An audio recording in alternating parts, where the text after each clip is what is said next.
Comfrey starts flowering in early May and the bees love it. Comfrey has long roots that can access moisture and nutrients deep down. It's a great source of nectar, especially during dry spells. It has clusters of long tubular flowers, and it's interesting to see how bees with different length tongues get the nectar.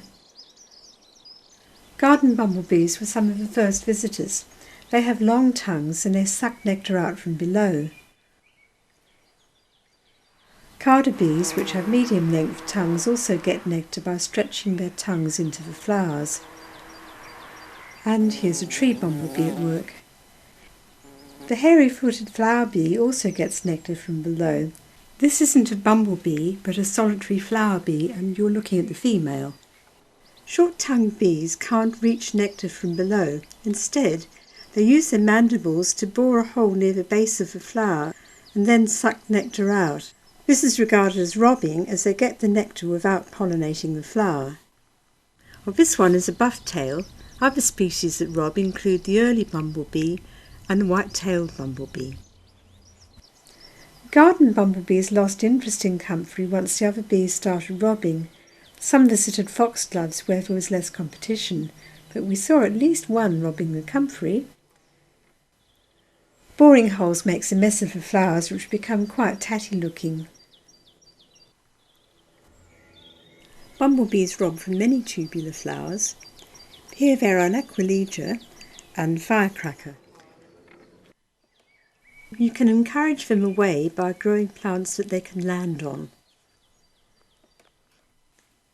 Bumblebees pierce holes in flowers using their mandibles. Once present, other bees, like this honeybee, can exploit the hole later on.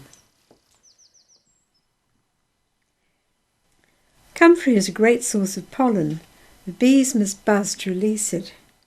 The anthers inside each flower are fused together to form a hollow tube, and the pollen is firmly attached.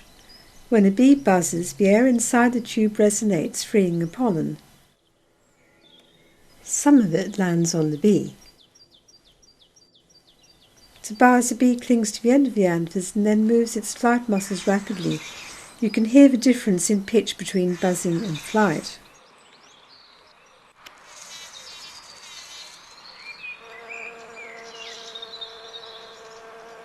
This early bumblebee robs for nectar and buzzes for pollen in the same trip.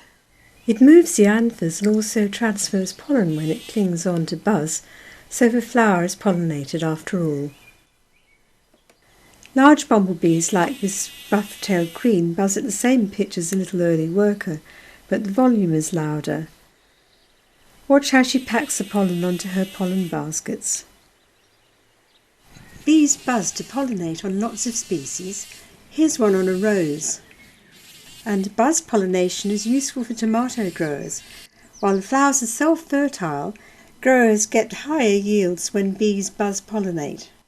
Comfrey can provide pollen and nectar for a good month. Then gardeners can cut down the stems and make compost.